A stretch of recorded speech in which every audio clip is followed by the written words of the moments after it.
Setelah kasus tewasnya satu keluarga di Warakas, Tanjung Priok pada 2 Januari silam menemui titik terang. Polisi mengungkap motif pembunuhan yang dilakukan anak korban karena dendam.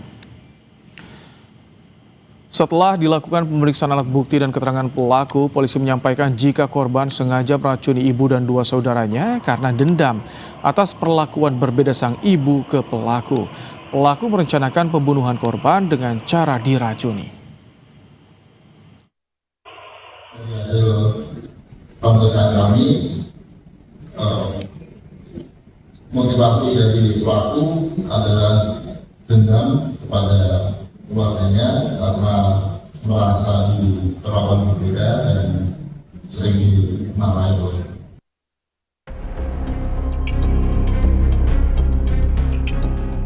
Januari 2026, warga digegerkan dengan tewasnya 3 orang dalam satu keluarga di rumah kontrakannya di Warakas, Tanjung Priok, Jakarta Utara. Saat ditemukan, ketiga korban tewas dengan kondisi mulut berbusa. Sementara satu anak korban kondisinya lemas dan dibawa ke rumah sakit.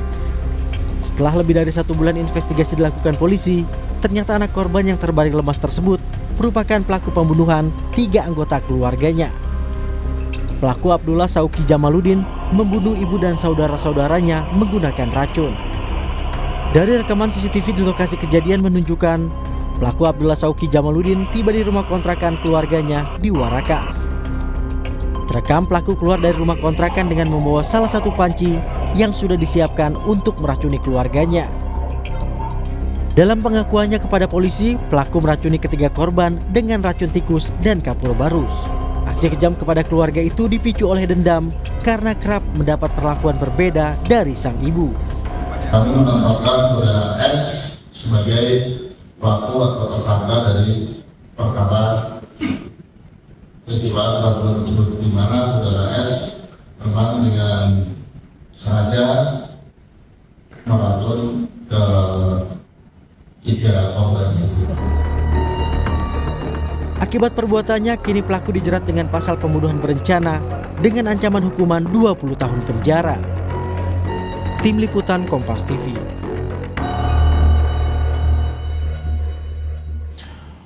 Rasa dendam menjadi pemicu pelaku nekat membunuh keluarganya. Lebih lengkap terkait dengan kasus pembunuhan satu keluarga di Warakas ini kita akan bahas bersama dengan psikolog anak, remaja, dan keluarga Sani Budiantini. Assalamualaikum, selamat malam Bu Sani. Assalamualaikum, selamat malam. Bu Sani, jadi ini sejauh mana rasa iri, cemburu bisa berkembang menjadi sebuah dendam yang ini memicu aksi nekat pelaku ini, Bu Sani? Dalam kasus-kasus pembunuhan memang biasanya kerap kali dendam itu menjadi motif utama. Tapi saya rasa perjalanan menjadi dendam itu pastinya perlu juga waktu. Jadi tidak satu kondisi saja. Mungkin sudah beberapa saat atau berapa lama si pelaku ini menaruh kecewa, mungkin ya, kecewa, mungkin dia juga tidak bisa mengungkapkan, kemudian timbul yang namanya bongkahan emosi negatif yang mengumpul. Nah, memang di satu situasi orang-orang yang memiliki bongkahan emosi yang negatif itu bisa meledak. Nah, ledakannya itu biasanya memunculkan sikap agresif begitu. Ini memang sangat memprihatinkan karena yang dibunuh atau dilukai adalah keluarga kandungnya sendiri. Nah, biasanya pelaku dalam kasus ini tidak melihat keluarga sebagai hubungan keluarga atau hubungan darah yang perlu disayangi, tapi menjadi sumber penderitaan si pelaku.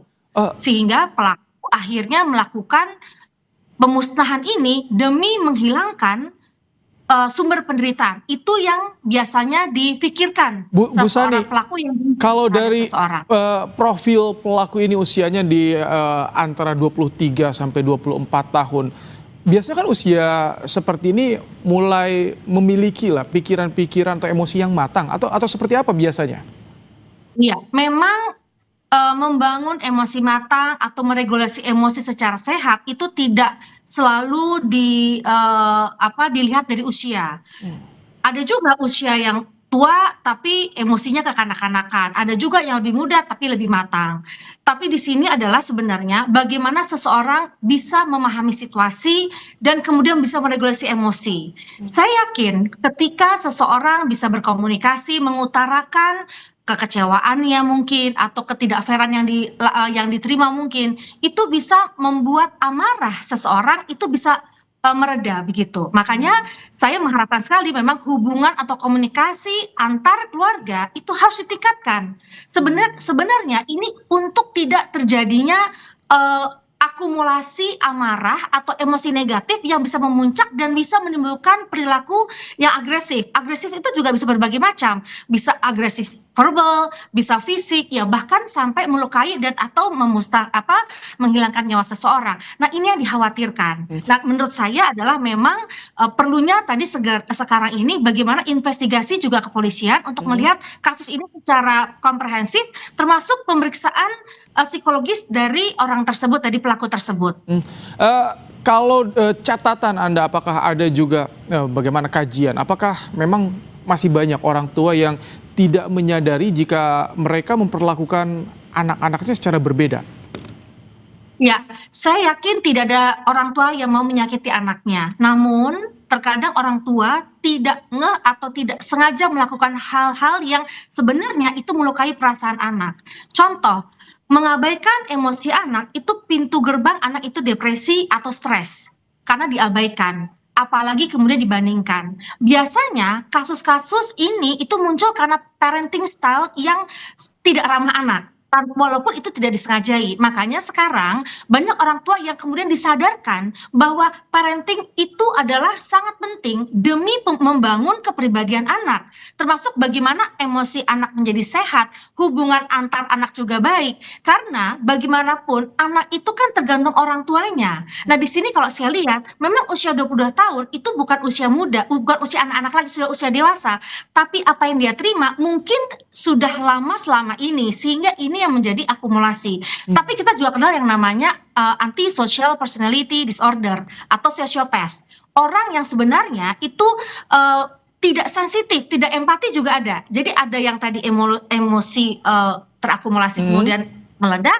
Ada juga memang memiliki sociopath ya, personality disorder, di mana dia tidak peka atau tidak memiliki empati, dan biasanya ada unsur manipulatif, dia juga abai terhadap hukum. Makanya ini semua harus ditegakkan diagnosanya ke arah mana si anak ini, kenapa menjadi pelaku melukai atau tega melukai keluarga kandungnya sendiri. Oke, semoga ini menjadi alarm, terutama bagaimana kita belajar parenting, memposisikan seperti apa anak kita. Terima kasih psikolog anak, remaja dan juga keluarga Sani Budiantini telah menyampaikan pandangannya di program Kompas Malam hari ini.